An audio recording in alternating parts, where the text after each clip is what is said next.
అందరికీ నమస్కారం. కథలోకి వెళ్లే ముందు మన ఛానల్ని సబ్స్క్రైబ్ చేసుకుని వాళ్ళు ఎవరైనా ఉంటే తప్పకుండా సబ్స్క్రైబ్ చేసుకోండి. వీడియో నచ్చినట్లయితే తప్పకుండా లైక్ చేయండి. అర్చన 12వ భాగం.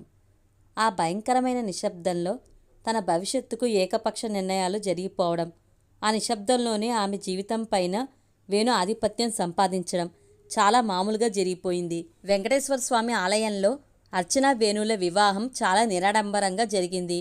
ఓ కన్నెపిల్ల కలలకి, ఆశలకి, కోరికల సమాధికి పునాది రాయి పడింది. జరిగిన ఏ నేరానికి కూడా పరోక్షంగా కానీ ప్రత్యక్షంగా కానీ కారకురాలు కాని ఓ ఆడపిల్ల భవిష్యత్తు సాంప్రదాయం అనే సంకెళ్లతో సమాజం అనే బందీఖానాలో నిర్బంధించబడింది. ఎంత నిర్దయ! కన్న కూతురి కన్నా, కూతురి భావాల కన్నా, కూతురి భవిష్యత్తు కన్నా సమాజం అది గీసిన కట్టుబాట్లు, ఆచారాలు, సాంప్రదాయాల పేరుతో ఆ సమాజం విధించిన నీచ నిబంధనలు, కఠోర నియమాలు ఎక్కువైనాయి. సర్వం కోల్పోయినట్టు అర్చన, సమస్త ప్రపంచాన్ని గెలిచినట్టు వేణు అతని తల్లిదండ్రుల దీవెనల కోసం అతని ఊరు వెళ్లారు. కొడుకు ఎవరినో అమ్మాయిని తీసుకుని హఠాత్తుగా వచ్చి ఈమె మీ కోడలు అని పరిచయం చేయడంతో వాళ్ళు ముందు నిర్ఘాంతపోయారు. తర్వాత ఏం చేయాలో తెలియక మాటలు మర్చిపోయి మౌన విగ్రహాలయ్యారు. తర్వాత కొడుకు మీద ప్రేమతో కోడల్ని కళ్ళ నిండా చూసుకున్నారు. అందంగా మహాలక్ష్మిలా కలకల్లాడుతూ ఇంటి గుమ్మంలో నిలబడ్డ ఆ అమ్మాయిని చూడగానే వాళ్ళ గుండెల్లో పొదుపుకున్న వాళ్ళ ప్రేమ, ఆదరణ మర్చిపోలేనివిగా అనిపించాయి. వారం రోజుల పాటు వాళ్ళ ఆప్యాయత జల్లుల్లో తడిసి హైదరాబాద్ బయలుదేరారు. గోదావరి ఎక్స్ప్రెస్లో కూర్చున్న అర్చనకి తన జీవితం ఎక్కడి నుంచి ఎక్కడికి పయనిస్తుందో అర్థం కాలేదు. మనసు, శరీరం అలసిపోయి ఉన్నాయి. ఎంతమాత్రం ఓపిక లేనట్టు నిస్సహాయంగా అనిపిస్తుంది. వేణు తనతో మాట్లాడాలని ప్రయత్నించడం, తిరిగి ఎటో చూస్తూ కూర్చోడం చూస్తుంటే అతన్ని కసిగా పొడిచేయాలనిపిస్తుంది. ఎంత తెలివైనవాడు! చాప కింద నీరులా మంచిగా ఉంటూ తన జీవితం పైన ఆధిపత్యం తీసుకున్నాడు. జరగదు, ఎట్టి పరిస్థితుల్లోనూ తను అతని భార్య కాలేదు స్థిరంగా అనుకుంది. ఆలోచనలతో బాగా నలిగినట్టుగా ఉంది. కళ్ళు మూసుకుంది. రైలు శబ్దం లయబద్ధంగా వినిపిస్తుంటే మగతగా నిద్రపట్టింది. అదొక అందమైన పూలతోట. రంగురంగుల గులాబీలు, నక్షత్రాల రాలిపడుతున్న జాజులు, పూల మొక్కలతో దాగుడు మూతలాడుతున్న గాలి కెరటాలు, మేఘాల మీద తేరుతున్న వెన్నెల రేడు. అప్పుడే ఓ అందమైన అమ్మాయి చేతిలో పూల సజ్జతో వచ్చింది. ఆ అమ్మాయి చాలా అందంగా ఉంది. మోకాళ్ళను దాటి అరచేతి మందారం ఉన్న పూల జడ, పట్టు పరికిణి, ఓనీ, పట్టు జాకెట్టు, ఓనీకి జాకెట్కి మధ్య ఉన్న అందమైన సన్నని నడుము మోయలేక మోస్తున్న వడ్డానం, మెడనిండా నగలు, చెంపస్వరాలు, పచ్చటి ఒంటిరంగు బంగారంతో పోటీ పడుతుంది. ఆ బంగారు బొమ్మ పూల సౌరభాలను గాఢంగా ఆగ్రానిస్తూ పరుగు పరుగున మొక్కల దగ్గరికి పరిగెత్తింది. సుకుమారమైన తన లేతవేళ్లతో నాజుగ్గా ఒక్కొక్క పువ్వే తెంపి పూల సజ్జలో వేయసాగింది. అంతలో ఎక్కడ్నుంచో ఓ తెల్లని గుర్రం రెక్కలు టపటపలాడిస్తూ ఆమె ముందు ఆగింది. దాని మించి తెల్లని దుస్తుల్లో అందమైన రాజకుమారుడు దిగి ఆమె వైపే అడుగులు వేస్తూ ఆమె దగ్గరగా వచ్చి మత్తుగా ఆమె కళ్ళల్లోకి చూసి మనోహరంగా నవ్వాడతను. ఆ నవ్వుకి మతిపోయి శిలావిగ్రహంలా నిలబడిపోయింది. తన చేతి స్పర్శతో ఆ శిలలో చైతన్యం కలిగించడానికి కాబోలు అతని అందమైన చెయ్యి ఆమె చేతిని అందుకుంది. ఇంతలో వేగంగా వచ్చిన ఓ పక్షి ఇద్దరి చేతుల మీదుగా రివ్వున ఎగిరింది. ఆమె చెయ్యి విరిగింది. తల ఎగిరిపడింది. ఆ పక్షి రెక్కల నుంచి నిప్పురవ్వలు రాలిపడి మంటలుగా ఎగిసి ఆ మంటలో అందమైన పూలతోట కాలిపోతుంది. మంటలు ఆకాశానికి ఎగిసిపడుతున్నాయి. ఉలిక్కిపడింది అర్చన. రైలు శబ్దం చాలా భయంకరంగా ఉంది. ప్రయాణికులంతా గాఢ నిద్రలో ఉన్నారు. వేణు కూడా ప్రశాంతంగా నిద్రపోతున్నాడు. కిటికీలోంచి బయటికి చూసింది. కదిలిపోతున్న విశాలమైన మైదానాలు, చీకట్లో వికటాటహాసం చేస్తున్నట్టు వృక్షాలు, భయంతో ఒళ్ళంతా చెమట, దాహం, గొంతు ఆరిపోయింది. మంచినీళ్ల బాటిల్ కోసం చూసింది. వేణు తల దగ్గరగా ఉంది. ఆ బాటిల్ తీసుకుని గటగటా తాగేసింది. మూత పెట్టి బాటిల్ పక్కన పెట్టి మోకాళ్ళ చుట్టూ చేతులు చుట్టుకుని గువ్వలా ఒదిగి కూర్చుని బయటికి చూడసాగింది. ఈ కల ఇంతకు ముందు కూడా వచ్చింది. అతనెవరు? ఎందుకలా కల్లోకి వస్తున్నాడు? ఆ పక్షి ఎవరు? ఈ కల దేనికి సంకేతం? కలలు మనోభావాలకి ప్రతీకలని అంటారు మానసిక విశ్లేషకులు. తన మనసులో చాలా కాలంగా కలుగుతున్న భావ పరంపరలకి ఇవి సంకేతాలా? అతను కేవలం కల్లో వ్యక్తి కాదు. తనకి తారసపడ్డాడు. ఒకసారి కాదు, చాలాసార్లు. ప్రతిసారి కళ్ళతోటే మాట్లాడి వెళ్ళిపోయాడు. కానీ తన మనసులో మాత్రం అలజడి రేపాడు. ఆ అలజడే తనకి మనశ్శాంతి లేకుండా చేసింది. ఆ అలజడే తన భవిష్యత్తు పట్ల ఒక నిర్ణయానికి రాకుండా చేసింది. ఆ అలజడే తన్ని పిచ్చిదాన్ని చేసింది. ఎందుకిలా జరుగుతుంది? ఏంటి ఆడదాని జీవితం? ఇప్పుడు తను మరొకరి భార్య. ఇష్టంగానో అయిష్టంగానో తనకి వివాహం అయింది. వివాహితురాలైన తను పరాయి పురుషుణ్ణి కల్లో కూడా స్మరించుకోకూడదని కట్టుబాట్లలో ఉంది. కానీ ఇలా తరచూ కలలో వచ్చి కలవరపెట్టే ఆ వ్యక్తిని ఎలా మర్చిపోవడం? ఇంతకాలం ఎవరికి ఆఖరికి ఎన్నోసార్లు తరచి తరచి అడిగిన అమలకు కూడా చెప్పని రహస్యం ఈ గుండెల్లో దాచుకుంది. ఇప్పుడు ఈ రహస్యం బట్టబయలవుతుందా? రేపట్నుంచి తన పక్కన వేణు అనబడే ఒక పురుషుడు హక్కుగా పడుకుంటాడు. తనకిలాంటి కల వచ్చిందని అతనికి తెలిసిపోతే ఎలా తెలుస్తుంది? తెలుస్తుంది, తప్పకుండా తెలుస్తుంది. తను ఊపిరి పీల్చినా అతనికి తెలుస్తుంది. ఇంతకాలం ఈ జీవితం తనది, ఒక్కదానికే స్వంతం. కానీ నేడు ఈ తాళి అనబడే ఈ 2 బంగారు నాణాలు మెడలో పడిన క్షణం నుంచి ఈ జీవితంతో మరో జీవితం ముడిపడినాయి. తన స్వేచ్ఛ స్వాతంత్ర్యాలు ఈ వివాహం అనే తంతుతో శాశ్వతంగా పోగొట్టుకుంది. ఏంటి ఆడదాని జీవితం? వివాహం అనబడి ఈ తంతుతో తన మీద తనకి హక్కులేని జీవితమా ఆడది కోరుకునేది? ఆఖరికి తనకి వచ్చిన కలను తలుచుకునే స్వేచ్ఛ కూడా ఉండని ఈ వివాహ వ్యవస్థని గౌరవించాల్సిన అవసరం ఉందా? అసలు ఈ పెళ్ళే వద్దనుకున్న తనకి ఈ పెళ్ళేంటి? ఇష్టం లేని వ్యక్తితో ఈ ప్రయాణమేంటి? ఇది కేవలం 10 గంటల రైలు ప్రయాణం కాదు. జీవితం అంతా ఈ వ్యక్తితో కలిసి ప్రయాణించాలి. లేదు, అలా జరగకూడదు. తనకి పెళ్లి ఇష్టం లేదని, అసలు అతనంటే ఇష్టం లేదని వేణుకు చెప్పాలి. ఎంత చెప్పినా అతను అర్థం చేసుకోలేదు. ఎందుకింత మొండిగా తన్నిలా బంధించాడు? ఎలా ఈ బందీకానాలో నుంచి బయటపడ్డాం? అర్చన వేణువైపు చూసింది. ప్రశాంతంగా, ఒకంత గర్వంగా నిద్రపోతున్నాడు. నిశ్చింతగా నిద్రపోతున్నాడు. అనుకున్నది సాధించానన్న తృప్తితో నిద్రపోతున్నాడు. తన మనసులో జరిగే సంఘర్షణ అతనికి తెలియదు. తెలిసినా అర్థం కాదు. అర్థం చేసుకోవడానికి ప్రయత్నించాడు. అతనంటే ఇష్టం లేదని తెలుసు. కానీ ఎందుకు ఇష్టం లేదో తెలియదు. ఇప్పుడు తెలిస్తే, తన మనసు పరాధీనమైందని తెలిస్తే, తన మనసులో ఎంతో కాలంగా పేరు ఊరు తెలియని ఒక వ్యక్తి వలపు ప్రభంజనం సృష్టించాడని, ఆ ప్రభంజనంలో పడి తను ఉక్కిరిబిక్కిరి అవుతుందని, పాపానికి నీతికి ధర్మానికి నిర్వచనం వెతుక్కుంటూ తిరుగుతుందని వేణుకు తెలుస్తుందా? తెలిస్తే ఏం చేస్తాడు? వదిలేస్తాడా? వదిలేస్తే ఎంత బాగుంటుంది. కోల్పోయిన స్వేచ్ఛ తిరిగి పొందొచ్చు. కానీ వేణు వదల్డు. వదిలేవాడైతే అసలు పెళ్ళే చేసుకోడు. అతని భారీగా బతకాలి. తనకిష్టం లేని ఆ వ్యక్తికి ఈ శరీరాన్ని సమర్పించుకోవాలి. ప్రతిక్షణం అతని సమక్షంలో సంచరించాలి. అతనితో కలిసి భోంచేయాలి. అతనికి వండి పెట్టాలి. సేవలు చేయాలి. ఇవన్నీ తాను చేయలేదు. మనసు చంపుకుని అసలు చేయలేదు. జీవితంలో తను చాలా అసహించుకునే పదం రాజీ. ఆడదంటే ప్రతిక్షణం ప్రతి విషయానికి రాజీ పడుతూ బతకడం అని చాలామంది అభిప్రాయం. కానీ తనకలా ఎంతమాత్రం ఇష్టం లేదు.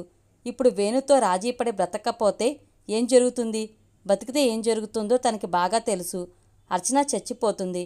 మరో అర్చన చీము నెత్తురు మనసు అనుభూతులు లేని అర్చన బ్రతుకుతుంది. వేణు అనే అతని జీవితం అనే ప్రయోగశాలలో రకరకాల పరిశోధనలకు ఉపయోగపడే అస్థిపంజరంలా బ్రతికి ఉంటుంది. ఆ బ్రతుకంటే తనకి అసహ్యం. అలా బ్రతకడం కన్నా చావడం తనకిష్టం. బ్రతుకంటే అందంగా బ్రతకాలి. ఆర్టిస్టిక్గా బ్రతకాలి. హాయిగా బతకాలి. ఆకాశంలో స్వేచ్ఛగా ఎగిరే పక్షిలా బతకాలి. నచ్చిన వ్యక్తితో జీవితాన్ని పంచుకుని నచ్చేలా, అతను మెచ్చేలా బతకాలి. ఇంకా ఈ జీవితానికి అవకాశం పోయినట్టేనా? శాశ్వతంగా తాను ప్రేమించే అర్హత కోల్పోయిందా? ఆమెకు తెలియకుండానే కళ్ళు వర్షిస్తున్నాయి. అతడెవరో, అతని పేరేంటో, ఎక్కడుంటాడో తెలుసుకోవాలని ఎంతో తపించింది. ప్రయత్నించింది కూడా. పరీక్షలయ్యాక ఆ విషయంలో చాలా సీరియస్గా వర్క్ చేద్దామనుకుంది. కానీ మనసే లేని ఒక కసాయి వ్యక్తి ప్రేమించానంటూ వేటాడి తన జీవితానందాన్ని శాశ్వతంగా చిదిమేశాడు. అప్పట్నుంచి మనసంతా గందరగోళం. ఏం చేయాలో ఎలా చేయాలో తెలియని అయోమయం. అత్యంత స్వల్పకాలంలో ఎంత భయంకరమైన మార్పు చోటు చేసుకుంది ఈ జీవితంలో. ఇంకా ఎప్పటికీ అతన్ని కలవలేదు. అర్చనకి ఎప్పుడో విన్న పాట గుర్తొచ్చింది. పేరైనా అడగలేదు, ఊరైనా అడగలేదు. మనసేమో అతన్ని విడిచి మరలి రాదాయే. వెతలన్నీ అతనికే వినిపించానెందులకు. నిశ్శబ్దంగా ఏడవసాగింది. ఎంత నిగ్రహించుకుందామన్నా ఆగని కన్నీళ్లు జలపాతాలయ్యాయి. చాలాసేపటికి తన్ని తాను నిగ్రహించుకుని కళ్ళు తుడుచుకుని సన్నగా వెక్కిళ్ళు వస్తుంటే చీర చెంగు అడ్డం పెట్టుకుని ఆ రూపాన్ని కళ్ళ ముందు తెచ్చుకోవడానికి ప్రయత్నించింది. అతను కనిపించిన మొదటి రోజు గుర్తొచ్చింది. ఆ రోజు అర్చన, అమల విశాఖపట్నంలో ఉన్న అత్యంత పెద్ద షాపింగ్ కాంప్లెక్స్కి వెళ్ళారు. మన్నాడు అర్చన పుట్టినరోజు. అమల అర్చనకి మంచి బహుమతి కొనడానికి తీసుకెళ్ళింది. ఇద్దరూ కళ్ళు చెదిరే కొత్త అందమైన రకరకాల బొమ్మల్ని, ఇంటీరియర్ డెకరేషన్కి పనికి వచ్చే అలంకార వస్తువులను చూస్తూ నెమ్మదిగా నడుస్తున్నారు. అదిగో ఆ వాటర్ ఫౌంటైన్ తీసుకోనా? అమల ఆగిపోయి చేత్తో చూపించింది. అందమైన అమ్మాయి తడిసిన ఏకవస్త్రంతో వయ్యారంగా నిలబడి ఉంది. ఆమె చెంకలో నీటి కుండ కొద్దిగా వంగి ఉంది. ఆ కుండలో నుంచి జారిపడుతున్న నీళ్లు తిరిగి ఫౌంటైన్లా చిమ్ముతూ రకరకాల కాంతుల్ని విరజిమ్ముతున్నాయి. ఆమె ఒక సరస్సులో నిలబడినట్టుగా ఎంతో సజీవంగా అందంగా ఉంది. చాలా బాగుంది కదా? మిలమిలా మెరుస్తున్న కళ్ళతో చూస్తూ ఆ బొమ్మ వైపు నడిచింది. ఎంత ఈ ఫౌంటైన్?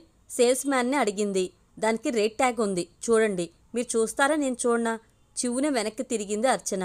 దాదాపు ఆమె భుజాన్ని ఆనుకుంటూ నిలబడి ఆ బొమ్మ వైపే చూస్తున్నాడు ఓ ఆజానుబాహుడు. లేత రంగు నిలువు గీతల షర్ట్ నల్లటి ఫ్యాంట్లోకి టక్ చేశాడు. చామంచాయ అందంగా ఉన్నాడు. అతని పెదాలపైన విరిసి విరయని లేత చిరునవ్వు మెరుస్తుంది. కళ్ళు ఎంతో విజ్ఞానదాయకంగా తేజోవంతంగా ఉన్నాయి. చాలా మంచి హోదా అంతస్తు ఉన్న వ్యక్తిలా కనిపించాడు. రెప్పవేయకుండా తన వైపే చూస్తున్న అర్చన వైపు హఠాత్తుగా చూపులు తిప్పాడు. ఇద్దరు చూపులు కలిశాయి. విశాలమైన అతని కళ్ళల్లో లిప్తపాటు మెరుపు కనిపించింది. చిన్నగా పలకరింపుగా నవ్వాడు. ఒక్కసారి గుండె జల్లుమంది అర్చనకి. చటుక్కున చూపులు తిప్పుకుంది. అప్పటికే అమల ఆ బొమ్మకి ఖరీదు బేరం చేసి గిఫ్ట్ ప్యాక్ చేయిస్తుంది. అలాంటి బొమ్మ మరొకటుందా? అతను అడిగాడు. సారీ సార్, అన్నీ ఒక్కొక్క పీస్ మాత్రమే వస్తాయి. ఇవన్నీ కొత్త పీసులు, శాంపుల్గా వస్తాయి. ఇదిగో ఈ బొమ్మ తీసుకోండి. కొంచెమే తేడా అంటూ మరో బొమ్మ చూపించాడు. అందులో అమ్మాయి బదులుగా దేవతా వస్త్రాల్లో ఉన్న స్త్రీమూర్తి ఉంది. వద్దు, పోనీలే. తమాషాగా అర్చన వైపు చూసి అక్కడి నుంచి ముందుకు నడిచి వెళ్ళిపోయాడు.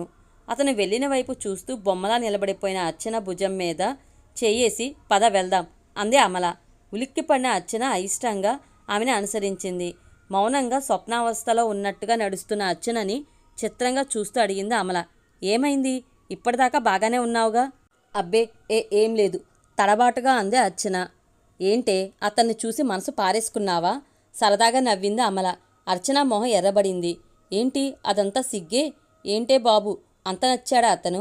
నేను సరిగ్గా చూడలేదు. పద, వెనక్కి ఓసారి పరిశీలనగా చూసి పేరు ఊరు వివరాలు తెలుసుకుందాం. ఇంకా నయం, చాలే తెలివి. పద పోదాం. అర్చన పార్క్ చేసిన తన బండి వైపు నడిచింది. దారి పొడుగున ఇంటికి వెళ్ళాక కూడా అనుక్షణం అతనే గుర్తుకొస్తూ అర్చనకి మనశ్శాంతి కరువైంది. అతను ఎక్కడో చూసినట్టుంది. ఎవరతను? బాబోయ్, ఎంత పదునైన చూపులు! సూటిగా గుండెల్లోకి దూసుకెళ్లి అలజడి రేపాయి. ఎన్నడూ లేని అనుభూతులేవో ఈనాడు గుండెల్లో సందడి చేస్తున్నాయి. పదే పదే అతన్ని చూడాలనిపిస్తుంది. ఎక్కడో చూసింది. చాలా పరిచితంగా, ఎంతో ఆత్మీయంగా అనిపిస్తున్నాడు. ఎంత బాగుంది అతని నవ్వు! మన్మథ బాణంలా మరులు రేపుతూ మగవాడి స్పర్శ చూపులతో తగిలినా భరించలేకపోయే తను ఇవాళ అతని చూపుల జల్లుల్లో ఇంతలా తడిసిందేంటి? ఎందుకీ కలవరం? ఏమిటి పులకరం? ఏంటమ్మా, అన్నం సరిగ్గా తినడం లేదే? సావిత్రి ప్రశ్నకి ఆకలి లేదమ్మా అంటూ చేయి కడుక్కుని లేచి వెళ్ళిపోయింది అర్చన. మంచం మీద వాలగానే హఠాత్తుగా గుర్తొచ్చింది. ఇతను అతనే. నిత్యం తనని వెంటాడే కలలోని రాజకుమారుడు. అవును, అదే నవ్వు, అదే చూపు. అంటే ఇతను? అమ్మో, మరి ఆ రాక్షసుడెవరు? తామిద్దరూ ఏకమయ్యే సమయంలో తన చేయి విరగ్గొట్టినవాడు. ఇవాళ మళ్ళీ ఆ కల వస్తే తెలిసిపోతుంది. అమ్మో, మళ్ళీ కల! వణికిపోయింది అర్చన. ఆ రాత్రి అవే ఆలోచనలతో ఆమెకి శివరాత్రి అయింది. ఆ తర్వాత మళ్ళీ అతను ఒక సినిమా థియేటర్లో కలిశాడు. సినిమాకి వెళ్లారు అమల, అర్చన. ఇంటర్వెల్లో కాఫీ తాగడానికి వెళ్తే అక్కడ జనం మధ్య అతను. అవే చూపులు, అవే కళ్ళు, అదే నవ్వు. ఆ తరువాత సినిమా చూడలేకపోయింది. మధ్యలో వెళ్ళిపోదామనుకుని కూడా చివరిదాకా ఉంటే మళ్ళీ ఓసారి అతను కనిపిస్తాడన్న ఆశతో ఉండిపోయింది. కానీ అతను కనిపించలేదు. అర్చన మూడు మారిపోవడం చూసి అడిగింది అమల. ఏమైంది సడన్గా? అర్చన చెప్పాలనుకుంది, కానీ పెదవి దాటి మాట పెగల్లేదు. ఏం లేదు, ఏంటో డల్గా ఉంది అంది. అలా 4-5 సార్లు అతను కనిపించాడు. ప్రతిసారి అర్చన మనసులో అలజడి రేపుతూ మాయమైపోతున్నాడు. ఒక్కసారి అతనితో మాట్లాడాలి అనుకుంది. కనీసం అతనన్నా ఒకసారి పలకరించవచ్చుగా. తన ఆడపిల్ల, తనకి సిగ్గు మొహమాటం. కానీ అతనికేం, మగాడు, మాట్లాడొచ్చుగా. పరిచయం అయితే తన కల గురించి చెప్పి నా కల్లో కనిపించే రాజకుమారుడివి నువ్వే అని చెప్పచ్చు. ఆ కలకి అర్థమేమిటో అతన్ని అడగచ్చు. ప్రతిసారి జనం మధ్యలో కలవడం, తిరిగి చూసేలోగా మాయమవడం. ప్రశాంతంగా ఉన్న అర్చన మనసు కల్లోల సముద్రం అయింది. ప్రణయజ్వాలలు రేగిన దండకారణ్యంలా, వలపు ప్రపంచనంలా శాంతిని ప్రశాంతిని భగ్నం చేస్తూ, అలజడిని అశాంతిని ఆహ్వానిస్తూ ప్రేమ గురించి ఆలోచించిన ఆమె మనసులో ప్రేమ ఓ వాయుతరంగంలా ప్రవేశించింది. ఇప్పుడెందుకు ఆమె కంటికి అంత అందంగా, అందరూ మంచివాళ్లుగా కనిపిస్తున్నారు? అతనెవరో తెలుసుకోవాలి. అతనితో స్నేహం చేయాలి, కబుర్లు చెప్పాలి, తన కలలన్నీ చెప్పాలి, ఆశయాలు చెప్పాలి, ఆశలు చెప్పాలి, కలుసుకోవాలి. పేర్లైనా అడగలేదు, ఊరైనా అడగలేదు. మనసేమో అతన్ని విడిచి మరలి రాదాయే. పెదాల మీద పాత ప్రేమ పాట లిపిదిద్దింది. అర్చన కోరుకున్నట్టు అతన్ని కలుసుకోలేదు. కాలం విషసర్పమై బుసకొట్టకపోయి ఉంటే కలుసుకునేదేమో. కానీ అర్చన వెక్కిళ్ళు అణుచుకోవడానికి చాలా ప్రయత్నం చేయాల్సి వచ్చింది. రైలు శబ్దంలో కలిసిపోయి పైకి రాలేక గుండెల్లో మెలిచుట్టుకుని గింగరాలు తిరుగుతుంటే అలాగే బెత్త మీదకి వాలిపోయింది. వేణుతో కలిసి హైదరాబాద్లో మల్కాజిగిరిలో ఒక ఇండిపెండెంట్ పోర్షన్లో అర్చన కొత్త జీవితం ప్రారంభమైంది. వేణు హైదరాబాద్ వచ్చిన నెలకే చక్రవర్తి ఇన్ఫ్లుయెన్స్ చేసి వరంగల్ నుంచి హైదరాబాద్ వచ్చేశాడు. అప్పటికే అతనికి మాధవితో వివాహం అయింది. మాధవి స్నేహం అర్చనకి కొంచెం ఊరటని, ఆనందాన్ని కలగజేసింది. ఎంతో అన్యోన్యంగా ఉండే ఆ దంపతులు కూడా మల్కాజ్గిరిలోనే ముందు అద్దెకి, మరో 2 నెలల్లోనే సొంత అపార్ట్మెంట్కి మారిపోయిన అర్చనకి వేణుకి మాత్రం దగ్గరగానే ఉన్నారు. వేణు అర్చన చేత ఉస్మానియా యూనివర్సిటీలో పీజీకి అప్లై చేయించేలోగా మాధవి సరదాకి పనిచేస్తున్న ఒక ప్రైవేట్ కంపెనీలోనే అర్చనకి కూడా సెక్రటరీ పోస్ట్ లభించడంతో ఆమె ఉద్యోగంలో చేరిపోయింది. అర్చన తన ఆశయం ప్రకారం చదువు కొనసాగించే ఆలోచన కొద్ది కాలం వాయిదా వేసుకుంది. అందుకు తగినట్టుగా తాను మానసికంగా సిద్ధం కావాలి. 2. వేణు మీద ఎలాంటి పరిస్థితుల్లో కూడా ఆర్థికంగా ఆధారపడకూడదు. ప్రస్తుతం ఆమె మానసిక స్థితి చాలా గందరగోళంగా ఉంది. హఠాత్తుగా సంభవించిన ప్రళయంలో సర్వస్వం కోల్పోయిన అభాగ్యురాలిలా శూన్యంలో నిలబడి దిక్కులు చూస్తున్నట్టు అనిపిస్తుంది. అందుకే తాత్కాలికంగా కొంత డైవర్షన్ ఉంటుందని మాధవి అడగగానే అంగీకారం తెలిపి వెళ్ళి జాయిన్ అయిపోయింది. అర్చన ఉద్యోగంలో చేరడం ఎంతమాత్రం తనకిష్టం లేకపోయినా ముందు ఆమె మానసికంగా సెటిల్ అవ్వాలని వేణు కూడా వారించలేదు. తప్పకుండా అర్చన కొద్ది కాలంలోనే అన్నీ మర్చిపోయి తనతో అన్యోన్యంగా ఉంటుందని ఆశించాడు. కానీ అతను ఆశించినట్టు అర్చన అంతా మర్చిపోయి భర్తగా అంగీకరించలేదు. నెలలు గడుస్తున్న వేణుని ఒక స్నేహితుడిగా తప్ప భర్తగా అడుగు కూడా ముందుకు వేయనీయలేదు. అతనికి ప్రతిరోజు ఒక గండలా అనిపిస్తుంది. సహనం నెమ్మదిగా నశించిపోతుంది. ఎంతకాలం ఇలా ఉంటుంది ఈమె? ఏ ఆడదానికైనా ఇంతకన్నా ఏం కావాలి? దారి తప్పబోతున్న జీవితాన్ని తను అందుకుని సరైన దారిలో నడిపిస్తున్నందుకు ఆమెకి కనీసం కృతజ్ఞత కూడా లేదు. ఏమిటి ఈమె ఉద్దేశం? అనేక ప్రశ్నలు అతని మనసులో సంఘర్షణ కలగచేస్తుంటే తన మనసులో భావాలు, తన ఆవేదన మధ్య మధ్యలో చెప్పి చెప్పకుండా చక్రవర్తికి చెప్తూ కొద్దిగా మనసు తేలికపరుచుకునే ప్రయత్నం చేస్తున్నాడు. కాలం గడుస్తూనే ఉంది. అర్చన ప్రవర్తనలో ఎలాంటి మార్పు లేదు. వేణుతో పగలంతా సరదాగా ఉంటుంది. అందులో చక్రవర్తి, మాధవి కలిసిన రోజు ఆమె ఆనందానికి అడ్డే ఉండదు. వేణు చాలాసార్లు సన్నిహితంగా రావడానికి, ఆమెను బుజ్జగించి తన దారిలోకి తెచ్చుకోవడానికి ప్రయత్నించాడు. పక్కన వెళ్ళి పడుకోగానే పెద్ద తాచుపామును చూసినట్టు చూసి దిండు దుప్పటి తీసుకుని వెళ్ళిపోయి సోఫాలో పడుకుంటుంది. ఒకరోజు చాలా సీరియస్ అయ్యాడు. ఏంటి, నేనేమి దయ్యాన్నా భూతాన్నా? ఎందుకలా దూరంగా ఉంటావు? నేను నీ భర్తన అర్చన అన్నాడు కోపంగా.